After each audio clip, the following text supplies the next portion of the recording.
Amigos, ¿qué tal? ¿Cómo están ustedes? Buenos días, buenas tardes, buenas noches, buenas madrugadas. Los saludamos desde la Ciudad de México, siendo las 4 de la tarde, 5 minutos. Hoy precisamente, vamos a hablar de tertulia vespertina y nocturna, comentando las noticias de lo que ha acontecido durante toda una semana, publicado en los periódicos y sobre todo las noticias en la Ciudad de México.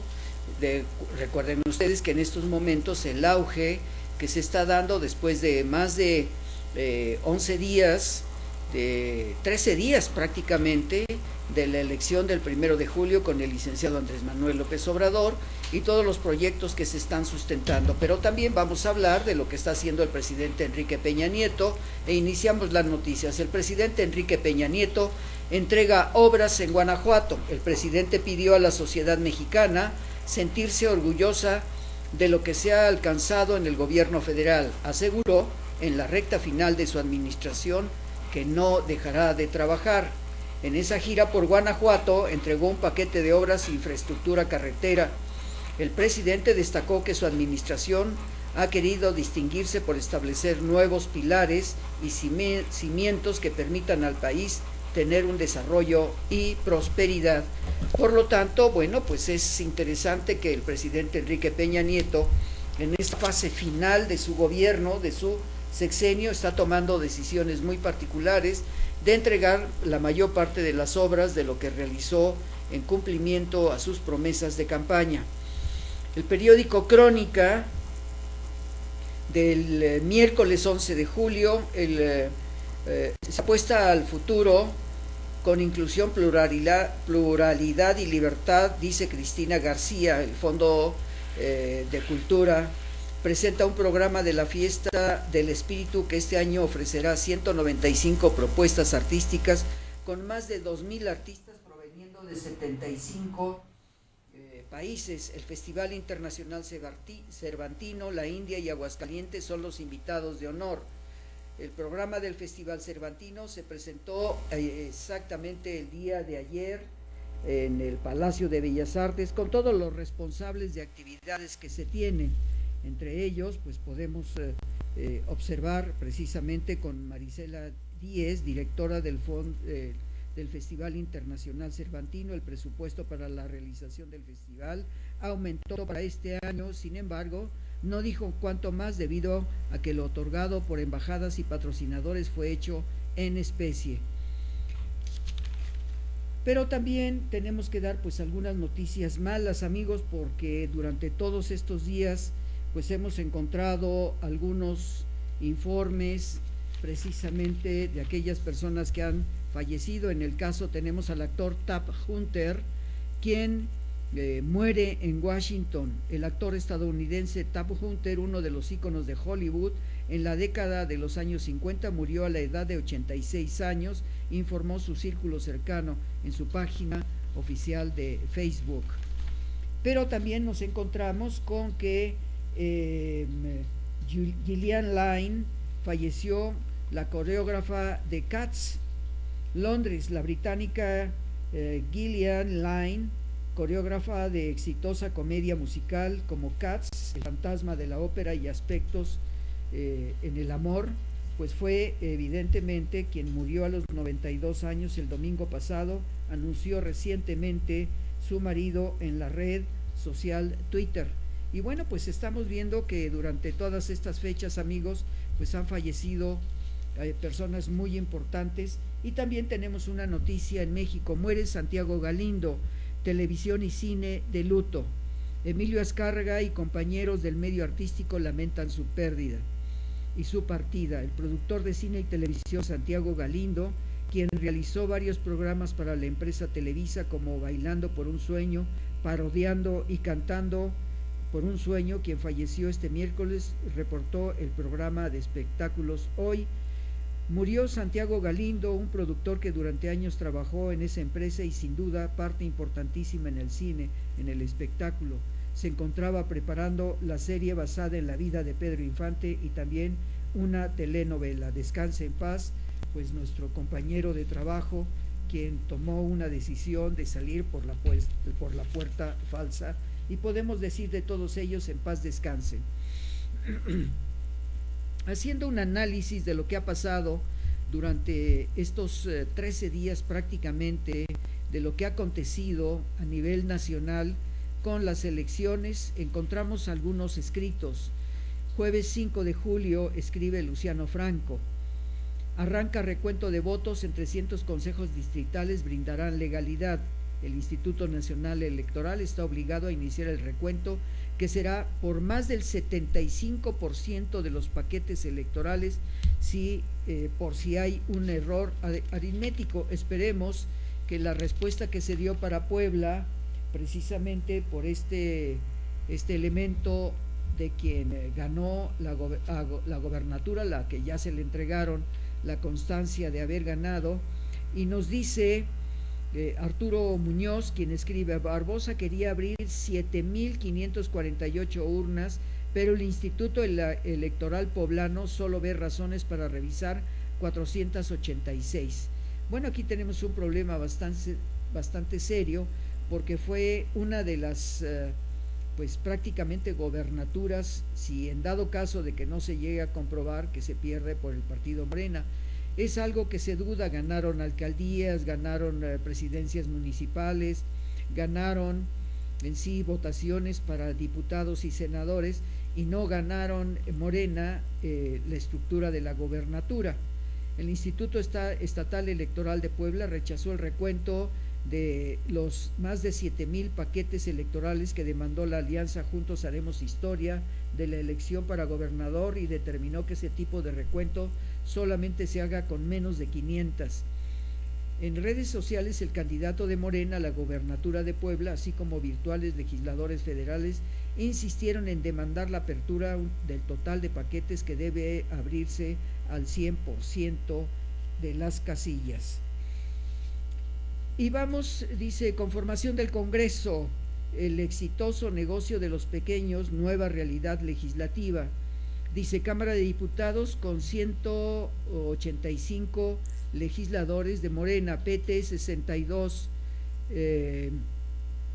Encuentro Social 55, Partido Acción Nacional 83, Partido de la Revolución Democrática 21, Partido Revolucionario Institucional 47, Partido Verde 16 y Alianza 2 nada más. En la Cámara de Senadores, Morena tiene 56 senadores, PT 6, Encuentro Social 8, Partido Acción Nacional 24, Partido de la Revolución Democrática 7, Movimiento Ciudadano 7, Partido Revolucionario Institucional 13, Partido Verde 5 y Alianza 2.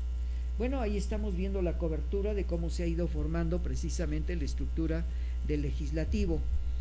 Patética extinción del PRI, de acuerdo a lo que nos dice Opinión del jueves 5 de julio, y dice Rafael Cardona, quien siempre pues muy atento en sus escritos: más allá del facilismo de quienes ven en las pasadas elecciones la segunda oleada histórica de un priismo transformado en Morena, mediante una metamorfosis imposible en la cual una oruga produjo un elefante, los signos de su canibalismo decadente ya se presentan ante el vapuleado cuerpo de un yacente partido, cuya osamenta quedó fracturada, sin músculos y, lo peor, sin un sistema neuroemocional en funcionamiento suficiente. Y ahí vemos prácticamente en algunos de los artículos que hablan de la defunción del Partido Revolucionario Institucional, y vemos también quien escribe esto, ya mencionaba Rafael Cardona: Morena, un movimiento de ciudadanos, escribe David Gutiérrez Fuentes. Me da muchísimo gusto el triunfo arrollador de Morena en las elecciones. La victoria de Andrés Manuel López Obrador es en efecto resultado de la pervivencia de una política que convirtió su terquedad en trabajo y entusiasmo, ambos contagiosos en un país que, cansado y ya desgastado, corrupta y transexual, fórmula prianista. Integridad presidencial y seguridad nacional. Uno de los elementos que estamos muy preocupados, amigos, es que el licenciado Andrés Manuel López Obrador pues no está aceptando la protección del Estado Mayor Presidencial, y a mí me parece muy delicado este hecho, porque la protección al licenciado Andrés Manuel López Obrador, ya que está saliendo en estos momentos prácticamente sin una guardia que lo proteja. Él dice que lo va a proteger el pueblo, pero recordemos, muchos de los principales dirigentes de la historia del mundo pues han sido muchas veces asaltados, golpeados y asesinados a través de lo que sucede con algunas contradicciones a los gobiernos. Y dice Cecilia Telles Cortés, voy a leer brevemente: aunque su premisa de campaña y en los primeros discursos, ya como virtual ganador de las elecciones presidenciales el 1 de julio, ha sido que no utilizará los servicios del Estado Mayor Presidencial tras la reunión con el presidente Enrique Peña Nieto en Palacio Nacional. El virtual ganador de las elecciones del 1 de julio, el licenciado Andrés Manuel López Obrador, dijo que en torno a su seguridad lo va a pensar. Y muchos se pronuncian a favor de que no solo lo piense, sino que conozca el fondo, la tarea, la misión y la acción del Estado Mayor Presidencial y la razón por lo que la acompañan en el desempeño del titular del Ejecutivo Federal. Andrés Manuel nunca ha dado las razones por las que no quiere los servicios del Estado Mayor Presidencial. Reduce a guardaespaldas o escoltas la presencia de este cuerpo técnico que cuenta con los más altos estándares de preparación, reconocimiento y con instancia similar internacional. Dice así: desconoce totalmente lo que representa ese organismo. El servicio de escolta para él y para algunos funcionarios es una mínima parte de las funciones que ejerce este organismo técnico militar, que actualmente tiene un estado de fuerza de 1,869 hombres, personas conformados por 298 integrantes del Ejército, la Fuerza Aérea y Marina, 53 integrantes de la Armada de México, 32 policías federales y 26 integrantes de la Secretaría de Seguridad Pública de la Ciudad de México y 360 civiles. Pues prácticamente podemos decir que el presidente va a contar con cerca de 2,000 personas en protección para su seguridad a través del Estado Mayor Presidencial. Podía yo leer algunas otras cosas, pero lo vamos a dejar para la siguiente etapa. Este trabajo de Cecilia Telles Cortés, publicado en el periódico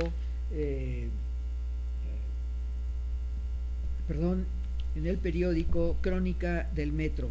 En el periódico Sol de México se habla: impugnan ante los titulares, PAN y PT pelean su registro en Tabasco.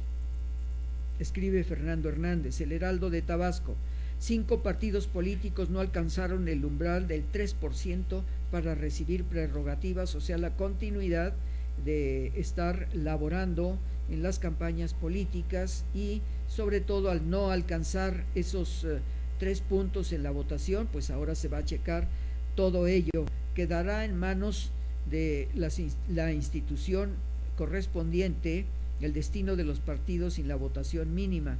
PES, PANAL, Movimiento Ciudadano, PT y PAN se quedaron sin derecho a recibir financiamiento público a nivel estatal. Burócratas de la Procuraduría General de la República hacen guiños a Andrés Manuel López Obrador, publicado el 12 de julio, el día de ayer, en el periódico Crónica del Metro. Mediante el envío de cartas, sindicatos de la Procuraduría le expresan su respaldo al político tabasqueño en medio de su pugna.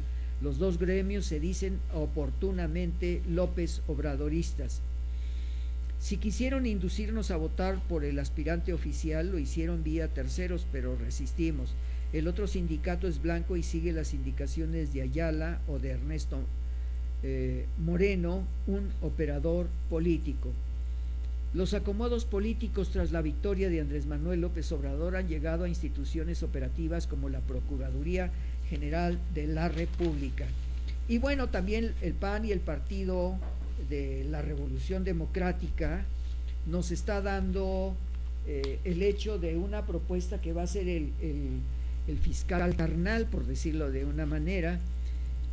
Demandan que la Fiscalía General no esté subordinada al Poder Ejecutivo. Herrera ve una especie de acuerdo entre López Obrador y el actual gobierno. En el salón de la Comisión Permanente de la Cámara de Diputados se ha discutido mucho esto. El PAN y el Partido de la Revolución Democrática en la Comisión Permanente criticaron que el virtual presidente electo, licenciado Andrés Manuel López Obrador, pretenda nombrar a un fiscal carnal que mantenga el esquema de subordinación y dependencia del Ministerio Público con el Poder Ejecutivo Federal. Bueno, pues ahí se están dando ya las grandes discusiones acerca de lo que se va a manejar hacia el futuro en el momento en que deben acomodarse precisamente todas las estructuras para manejar, de acuerdo al licenciado Andrés Manuel López Obrador, un excelente gobierno en los próximos 6 años. Ana Guevara, pasamos al deporte ahora, pero solamente es un comentario porque dice Ana Guevara en la mira de Andrés Manuel López Obrador para ocupar la CONADE, o sea, la Confederación Nacional Deportiva. La medallista olímpica asegura que aún no es oficial, pero a ella se reporta lista y está en espera de que se le dé la designación. El presidente electo de la República, Andrés Manuel López Obrador, tiene a Ana Gabriela Guevara como favorita para dirigir el deporte mexicano para el sexenio 2018-2024.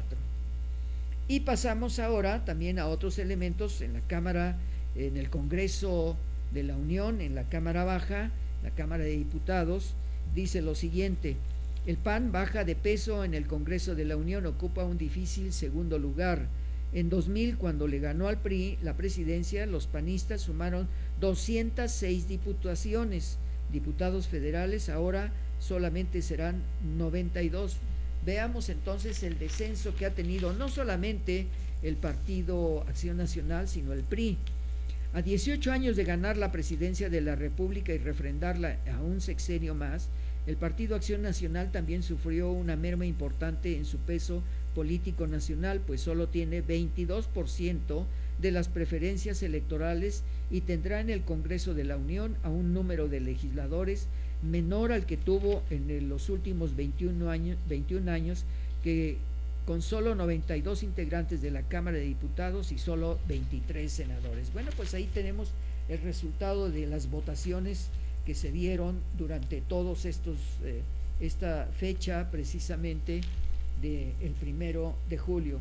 Y también vamos a recordar algo muy importante que nos dice el periódico Excelsior y escribe Iván Saldaña: elecciones de 1988 a 30 años de la caída del sistema. Se cumplen 3 décadas de que el partido hegemónico tuvo su primer ruptura y una reducción de votos. A la baja, Carlos Salinas de Gortari ganó la presidencia con 50.36% de los votos, un nivel más bajo de otros gobernantes priistas. Manuel Cloutier obtuvo el tercer lugar en las elecciones de 1988 y fue actor clave de la apertura del sistema político mexicano. Cuauhtémoc Cárdenas, al momento de depositar su voto para los comicios presidenciales de 1988.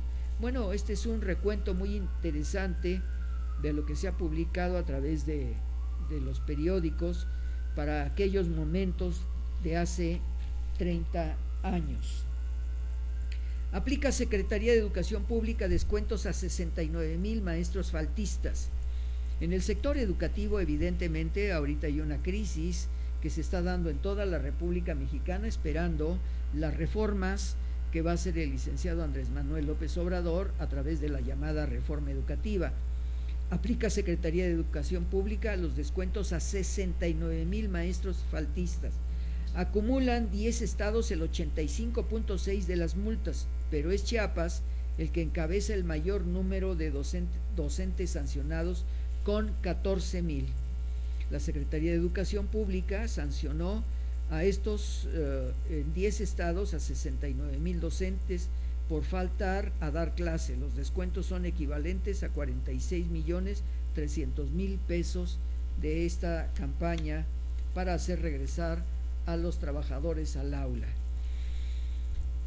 La defensa falla en vía legal. Tribunal dan reveres a queja de Gordillo contra la Procuraduría General de la República. El ex líder sindicalista del Sindicato Nacional de Trabajadores de la Educación, la señora Elba Ester Gordillo.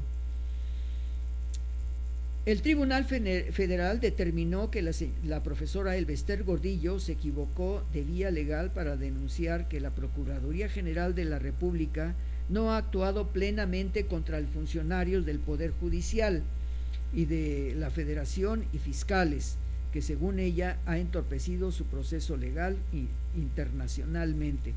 Bueno, aquí tenemos un comentario al margen, porque precisamente pues a la profesora Elbester Gordillo la tienen bloqueada por parte del gobierno federal acerca de todo lo que se le acusó de tener exceso de economía, y con dinero producto del narcotráfico pues está llenando esto de acuerdo a lo que dicen los periódicos. Y entramos al sistema educativo. Aguascalientes destinó recursos. Conflicto por cuotas escolares. El gobernador Martín Orozco anunció un monto de 200 pesos por niño inscrito en escuela pública. La cuota voluntaria será establecida en el mes de agosto, primera reunión con padres de familia. Y bueno, pues sabemos que ellos venían muy bien pertrechados porque vinieron precisamente con algunas caravanas para hacer sus protestas en la Ciudad de México. Bueno, vamos a una identificación de canal, amigos, y regresamos en un minuto. Estamos en tertulia vespertina y nocturna. Vamos a una identificación de canal y estamos con ustedes. Gracias, Karina. Adelante. Hola, buenas tardes.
Es oportuno platicar sobre aquellas situaciones que pueden aliviar el estrés y el dolor emocional. Hay diferentes herramientas, como por ejemplo la psicoterapia corporal, así también el hipnotismo, al igual que constelaciones familiares y empresariales.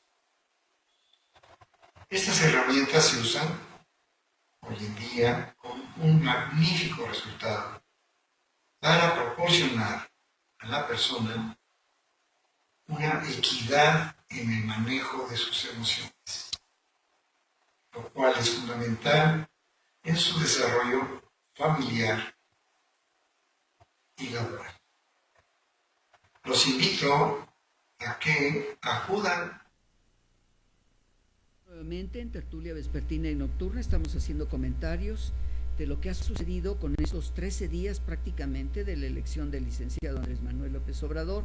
Estamos tocando algunos de los temas que se han estado ya trabajando y se están trabajando precisamente para el 1 de diciembre, y de ahí en adelante cuál va a ser la estructura del gobierno de la cuarta etapa de la República, o sea, de esto que se llama la Cuarta República, el cuarto Estado mexicano, para saber cómo se está preparando la estructura con los personajes más importantes.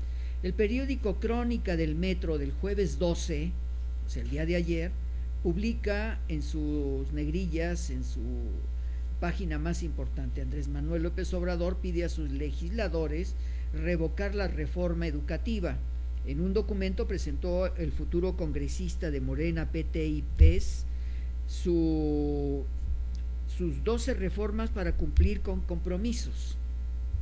Entre otras, propone modificar la ley reglamentaria de salarios mínimos y máximos. Dice que lo consultará con el Banco de México. Incluye marco legal adecuado para trasladar del Estado Mayor Presidencial a la Secretaría de la Defensa Nacional y crear la Secretaría de Seguridad Pública. Abre la posibilidad de juicio al presidente por corrupción y delitos electorales. También pide métodos de revocación de mandato. Anuncia que revertirá decretos sobre uso de reservas de agua. Nombra a Monreal líder de los senadores de Morena, y evidentemente pues están dando todas las respuestas de lo que es este proyecto de trabajo. En la sección crónica de la página número 3, en la sección nacional, plantea Andrés Manuel López Obrador eliminar los fueros. También es un elemento muy delicado de quitarle la protección a todos aquellos, fraude electoral y robo de combustible, delitos graves. Adelanta agenda legislativa. Se cancelará la reforma educativa, revivirá la Secretaría de Seguridad Pública, trasladará el Estado Mayor Presidencial a la Secretaría de la Defensa y revertirá los decretos sobre uso de reservas de agua. Yo creo que hay algo muy interesante que debemos constatar, amigos, en donde la etapa de esta reforma educativa y sobre todo de la agenda legislativa, porque evidentemente tiene el poder hasta en 17 legislaciones en los estados de la República, prácticamente tiene el poder omnívodo que se le requiere para que pueda determinar los cambios de acciones del país. Una ley reglamentaria para garantizar que ningún funcionario de los tres poderes de gobierno supere el sueldo del presidente en la República, y otras para eliminar fueros y privilegios. Bueno, el fuero es una protección que se le da. Yo siempre he mencionado, y aquí en el programa es dicho, que los fueros, evidentemente, o el fuero hay que tener mucho cuidado con él porque tiene un elemento de protección para el gobernante y para los dirigentes. El hecho de que a través del fuero se aprovechen para cometer algunas sustracciones económicas o mal uso de su ejecución de poder, pues eso solamente podemos decir que el fuero no tiene la culpa, sino la que tiene la culpa es el ser humano. Los privilegios de la burocracia y clasificar el fraude electoral, robo de combustible, corrupción como delitos graves están entre las reformas marcadas como prioritarias por el futuro presidente de México para la próxima legislatura. Ayer se entregó un documento a los senadores y diputados electos por Morena, PT y Encuentro Social, en los cuales se estableció 12 objetivos preponderantes de la agenda legislativa. Y bueno, pues vamos mencionando cómo se está organizando el próximo gobierno de la República, y también pues hablar de estos elementos de la reforma educativa que debe de tener un cambio totalmente diferente. Aquí, ¿cuál es el hecho de la reforma educativa? Yo soy de los que pienso, fui parte del sistema organizativo de la Secretaría de Educación Pública durante más de 15 años, conocí toda la estructura educativa de la República Mexicana, de los estados, fui capacitador durante mucho tiempo, llevando información a todos los educadores de toda la República Mexicana, desde las capitales de los estados, la provincia, las zonas urbanos rurales, la montaña, y me di cuenta de lo que es verdaderamente el cambio de una reforma educativa.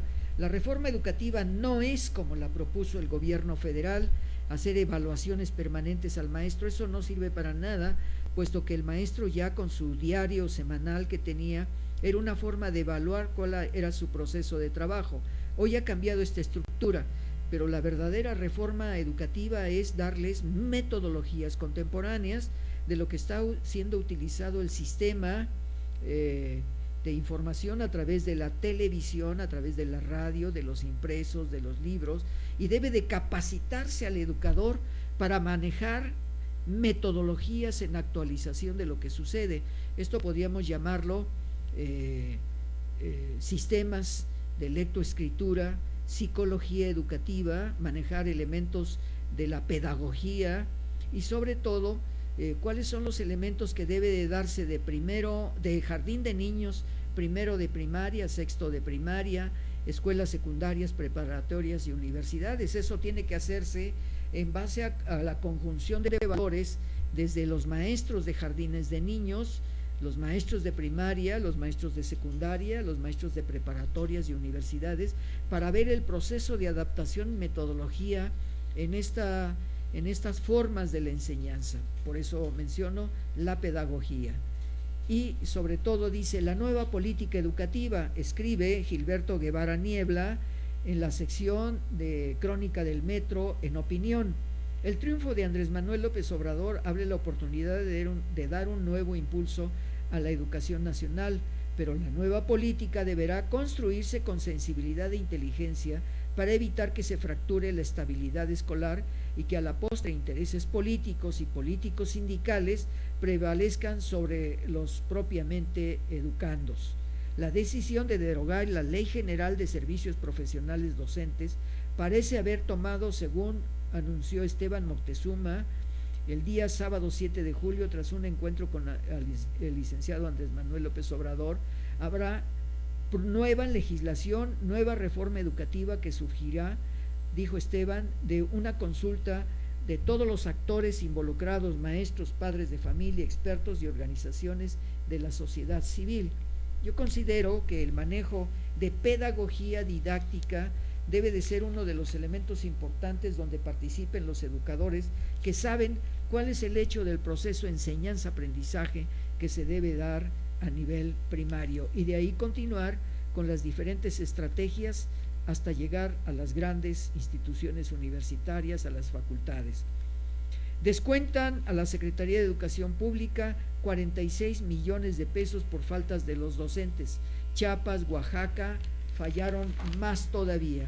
El total corresponde de enero al 29 de julio, 10 estados acumularon el mayor número de faltas injustificadas. La Secretaría de Educación Pública aplicó descuento equivalente a 46 millones de pesos a 69,000 docentes de educación básica en todo el país por faltar a sus labores.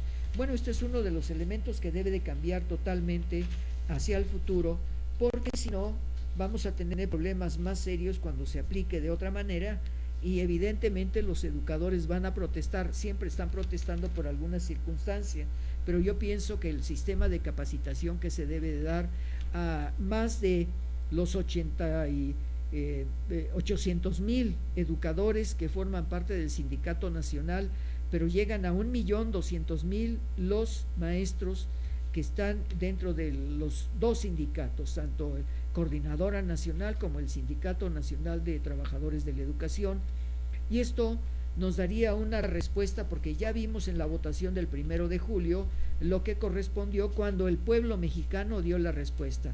Y más adelante en otros programas vamos a determinar qué fue lo que sucedió en un análisis concreto que han hecho muchos investigadores y que se han publicado en los periódicos.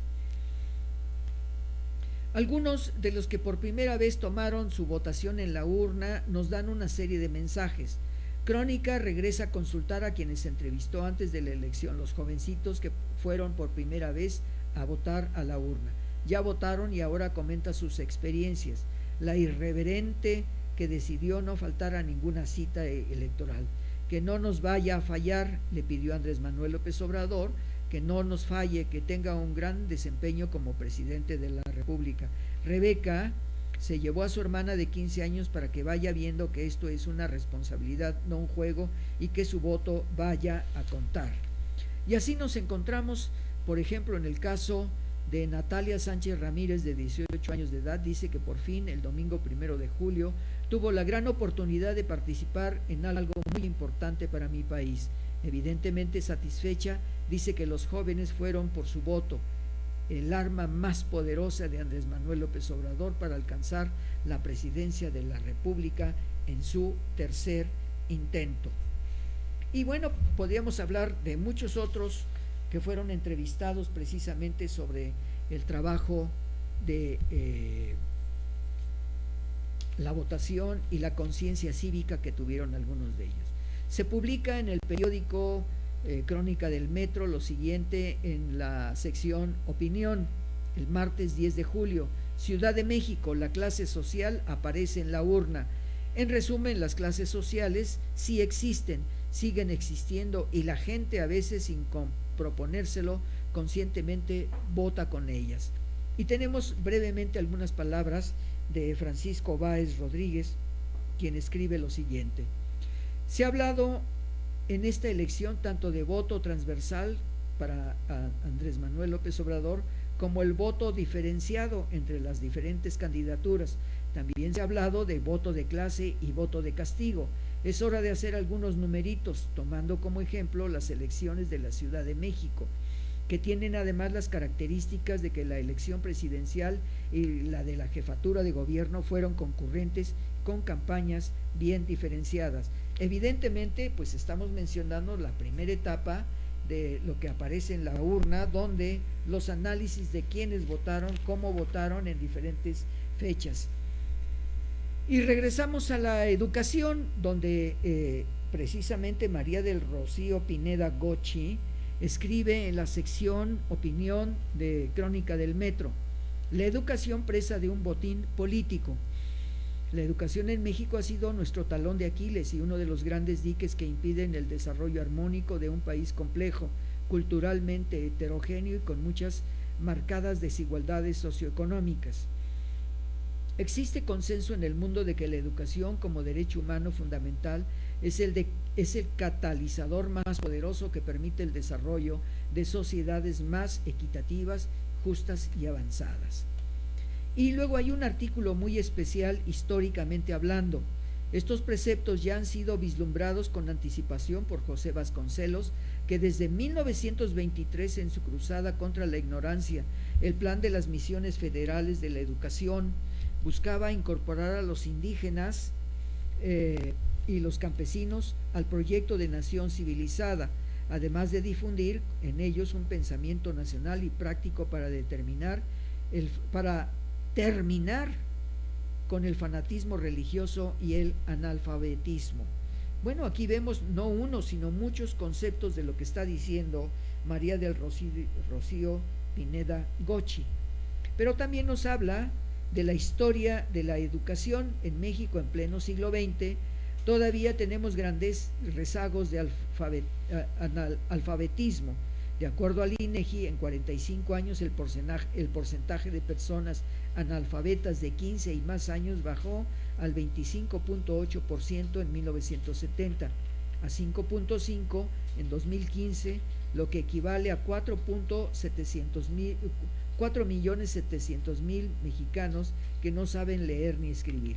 Basta en revisar cifras nacionales e internacionales como las de INEGI, la Secretaría de Educación Pública, la prueba PISA, estudios de la OCDE y la UNESCO, para anunciar los grandes rezagos y deficiencias que tenemos en materia educativa. Y verdaderamente el documento es sumamente interesante para poder entender qué es lo que se está dando a través de declarar la reforma educativa en un cambio desde el punto de vista pedagógico y didáctico. La realidad se impone. La cercana reunión entre el casi presidente electo Andrés Manuel López Obrador y el halcón republicano Mike Pompeo, que ahora estuvo en la Ciudad de México y que mañana vamos a leer todo lo que se comentó y que se le va a ser entregado al señor Donald Trump, en el mejor estilo descrito por Henry Kissinger como la diplomacia de la fuerza absoluta, con el complemento de muchos decenios de información comprometedora en manos de la CIA, agencia que Proterva, de la cual fue director general. Se mostrará al futuro mandatario mexicano la dureza de la realidad. Y sobre todo, los miembros del Estado Mayor Presidencial aún vigente, no al revés, se encargarán hasta de deshilar la alfombra, si la hay, a revisar por debajo de los pisos. En la colonia Roma, como sucede cuando llega un gringo importante, serán tomadas por asalto. Los vigilantes ocuparán azoteas en todos los puntos donde podrían haber una línea de vista clara para un francotirador, y los hombres extranjeros armados ante el disimulo de los mexicanos impondrán su método sin nadie más para impedírselos. Bueno, pues es la realidad de los trabajos de lo que se está haciendo hacia el futuro. Y también nos habla, vamos a entrar a otro sector, la agricultura, y nos habla precisamente de estos hechos en donde dice: México primer importador de maíz por falta de condiciones. Y dice lo siguiente: Estados Unidos cosecha con más tecnología en grandes cantidades y a menor precio, señala Juan Pablo Rojas, presidente de la Confederación Nacional de Productores Agrícolas de Maíz. Principales importadores: México produce 25 millones de toneladas de grano, mientras que China cosecha más de 170 millones anuales. Sin embargo, a ninguna de las dos naciones les es suficiente para abastecerse y le compran principalmente a los Estados Unidos. Bueno, llegará el momento en que esto tendrá que desaparecer, sobre todo ahora con la campaña del señor Donald Trump. Y vamos ahora a periódico Milenio. Viernes 6 de julio, informe anual de la CEPAL, inversión extranjera directa cayó casi el 9%. La especialización en ensamblaje de electrónicos nos ayuda a la creación de capacidades en una industria clave para la nación, dice Alicia Bárcenas. Alicia Bárcenas pues nos habla precisamente de la CEPAL y nos habla precisamente de la Comisión Económica para América Latina y del Caribe. El periódico Milenio del viernes 6 de julio de 2018, en el frente del periódico dice: valoro lo que me sugieren y también quiero un poquito de intimidad, dice Andrés Manuel López Obrador. Ya analiza tener una protección. Primer ajuste: el virtual presidente electo anunciará a Ebrard en la Secretaría de Relaciones Exteriores y Vasconcelos en el Senado. Niega triangulación con recursos de fideicomiso para damnificados del 19 de septiembre. López Obrador ya valora contar con protección, de acuerdo a lo que se ha estado comentando a través de lo que le han dicho algunos de sus colaboradores, sobre todo para evitar que sufriera algún accidente o algún otro elemento y darle la protección al futuro presidente de México. Anuncia por primera vez o primer ajuste del próximo gabinete. Ebrard va a la Secretaría de Relaciones Exteriores en lugar del señor Vasconcelos, quien se va al Senado para colaborar en su especialidad.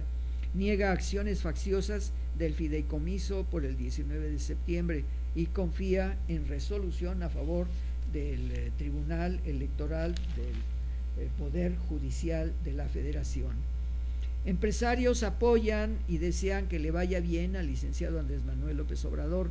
El presidente de la Coparmex rechaza una luna de miel entre la iniciativa privada y el tabasqueño. Aclara que hay voluntad y un trato respetuoso. Se aseguraron de que en la elección del 1 de julio ganó la confianza y la esperanza de muchos de nosotros. Otro de los elementos que se comentan a estas fechas es la votación histórica que se dio a favor de Andrés Manuel López Obrador, con más de 30 millones, o sea, 53.1 décimas, en el hecho de que la calificación que se da por los 30 millones de mexicanos que votamos a través de ello.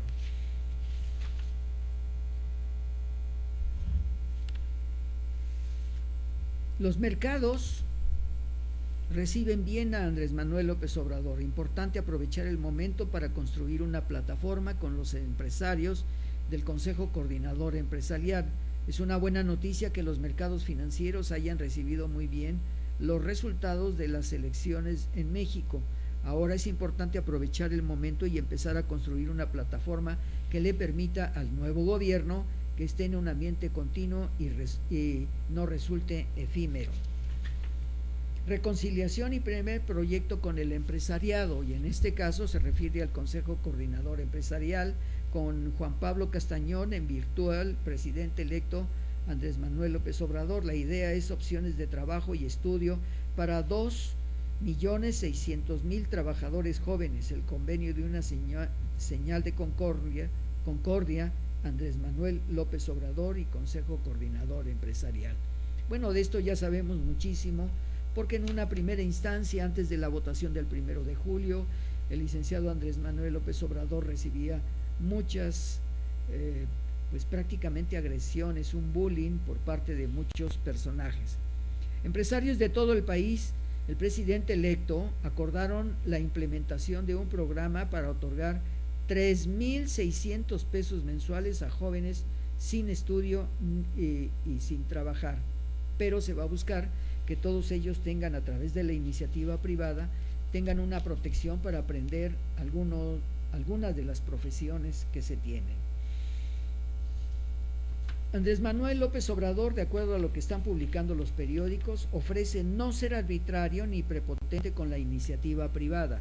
No va a utilizar el poder de la presidencia para destruir trabajos tan interesantes como lo hacen los empresarios en toda la República Mexicana. Y la continuidad de esto al hablar con el Consejo Coordinador Empresarial y sobre todo aquellos momentos en los que fueron entrevistados los candidatos como Antonio Meade, como Andrés Manuel, y los candidatos Anaya, José Antonio Meade y Andrés Manuel López Obrador, y sobre todo el llamado Bronco, el personaje gobernador de Monterrey. Capacitación y empleo, nos dice Crónica del Metro, para 2.600.000 trabajadores jóvenes para que vayan recibiendo una beca y vayan a poder trabajar y especializarse en la iniciativa privada. Acuerdan Andrés Manuel López Obrador y empresarios programa por 110,000 millones de pesos con fondos públicos. Bueno, yo quisiera ver el rostro de los empresarios cuando se dijo esto, para saber cómo van a resolver este problema, porque son los elementos precisamente del resultado en la elección a don Andrés Manuel López Obrador. Vamos a la transformación por la vía más de concordia. Nada se va a imponer aún cuando tenemos mayoría. Andrés Manuel López Obrador. Pero también en la economía están ya resultando algunos temas sumamente importantes. Se indexarán precios de las gasolinas a la inflación. Ursúa mantendrán el actual esquema de apoyo fiscal. Los contratos petroleros derivados de la reforma energética se van a respetar. Se conservará el actual modelo de presupuesto. Gerardo Esquivel será subsecretario de Hacienda con el nuevo gobierno. Y aquí vamos a ver cómo la identificación de personajes hacia el futuro nos da una respuesta para ver cómo va a ser el gobierno de Morena a través de los próximos 6 años. Dice diálogo reconstructivo, dice Slim Domit, y Slim Domit pues es hijo de se me fue. Slim Domit es hijo precisamente del señor Carlos Slim, y que tiene una estructura dentro del manejo de la economía del país, igual que el señor Carlos Slim. Y vemos, por ejemplo, López Obrador fue ovacionado en 2 ocasiones cuando se refirió a mantener el Estado de Derecho en el combate a la inseguridad y fortalecer el mercado interno, cuando tuvo este diálogo con los empresarios de México. Claudio González, presidente del Consejo de Administración Kimberly Clark; Carlos Rojo, director general de Interacciones; Moisés Kalash, coordinador Consejo Consultivo Estratégico de Negocios Internacionales; Alejandro Ramírez, presidente del Consejo Mexicano de Negocios; Germán Larrea, presidente del Consejo Administrativo del Grupo México; Bosco de la Vega, presidente del Consejo Nacional Agropecuario; Gustavo de Hoyos, presidente de Coparmex; Alfonso Romo, asesor de Andrés Manuel López Obrador, quien será el secretario de Hacienda; Enrique Guillén, presidente de Canacintra; Eduardo Solís, presidente de AMIA; Manuel Herrera Vega, expresidente de la CONCAMIN. Y ahí vemos precisamente toda esta estructura de lo que está haciendo la formación de integración con el presidente, el futuro presidente, el presidente virtual, Andrés Manuel López Obrador. Y amigos, hay un elemento que se publicó precisamente en el diario Basta el día miércoles 11 de julio, y nos llamó mucho la atención. Así estaremos presentando muchos otros periódicos de lo que se está diciendo en estas estructuras verdaderamente impresionantes que se están teniendo con las reuniones para ir organizando todo el proyecto de trabajo para el virtual presidente de México, Andrés Manuel López Obrador. Y dice: en el Congreso de la Ciudad de México, tijeretazo de 50% de plazas. La primera acción de Morena en el Poder Legislativo incluirá la reducción de comisiones, revela la vocera del equipo de transición de la nueva bancada. Pero tenemos que mencionar ¿Qué es esto de lo que está sucediendo? Evidentemente sabemos que conforme va pasando el tiempo van llegando los llamados aviadores a cada una de las secretarías de Estado, y que hay algunos que llegan, firman y se van y se presentan 2 o 3 meses después porque van a cobrar pues su emolumento, su sueldo por haber servido a una función muy particular para cada uno de ellos. Los proyectos de Andrés Manuel López Obrador van directamente hacia la zona del sureste de México, y esto será en Coatzacoalcos, en donde Coatzacoalcos, Veracruz, Tabasco y Chiapas es el proyecto transísmico, que se habla de un canal, pero también se habla de la línea férrea para llevar productos del Pacífico al Golfo de México. El tren turístico peninsular Cancún, Campeche, Tulum, Calakmul, tanto en Tabasco como en Chiapas, a las zonas arqueológicas. Esto quiere decir que va a haber un gran desarrollo para el turismo, no solamente nacional, sino para el turismo internacional. Las refinerías que en estos momentos se están hablando y que ha hablado ya el licenciado Andrés Manuel López Obrador para mejorar la economía del país son las que se van a construir en Ciudad Madero, Cadereyta, Salamanca, Tula, Minatitlán, Salina Cruz, y se crearán las de Dos Bocas, Tabasco, Atasca y Campeche. De cada uno de estos estamos viendo la respuesta para mejorar el sistema de extracción del petróleo mexicano, la reducción del petróleo, pero hasta prácticamente podemos decir hasta 2022. La reunión con los representantes del señor Donald Trump, ya tuvieron la reunión, no se dio la información completa hace aproximadamente hora y media, en la que ya se determina cuáles son los primeros pasos de contacto con el licenciado Andrés Manuel López Obrador, pero hay temas que no se han tocado todavía. Se ha hablado solamente de los mexicanos y latinoamericanos que llegan a cruzar, son detenidos y se les retiran a sus hijos. Ese es parte del acuerdo. El gobierno de México le entregó a través del señor Marcelo Ebrard como el próximo canciller de la Secretaría, no solamente de Gobernación, sino Relaciones Exteriores, que va a tener el señor Marcelo Ebrard. Andrés Manuel López Obrador anuncia cita con Mike Pompeo, tratarán tópicos como el Tratado de Libre Comercio, migración. Confía en que tendrán un entendimiento, de acuerdo a lo que dijo el señor Marcelo Ebrard, estará en su papel de futuro canciller. Y bueno, pues también otro de los elementos que debemos tocar, amigos, son precisamente el hecho de tratar un punto muy importante, que es directamente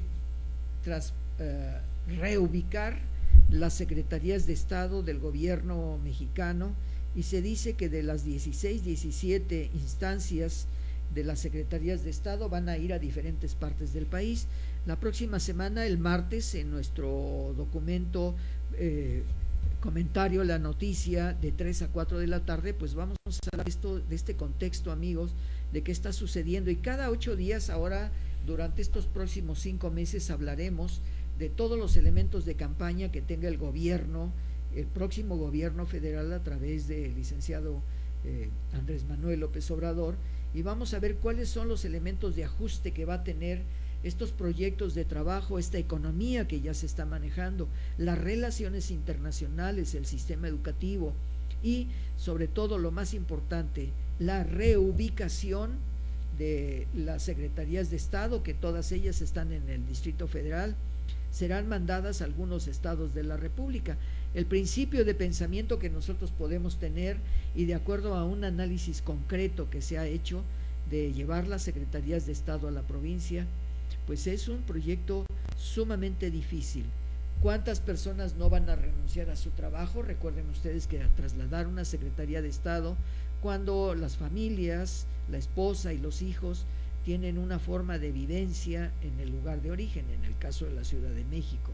Pero lo importante de ello es que debemos entender que si van a la provincia, será un costo verdaderamente gigantesco cambiar la casa, el sistema educativo, la economía y sobre todo el sistema alimentario para ir a otros lugares. Y ya lo comentaremos en su momento, amigos.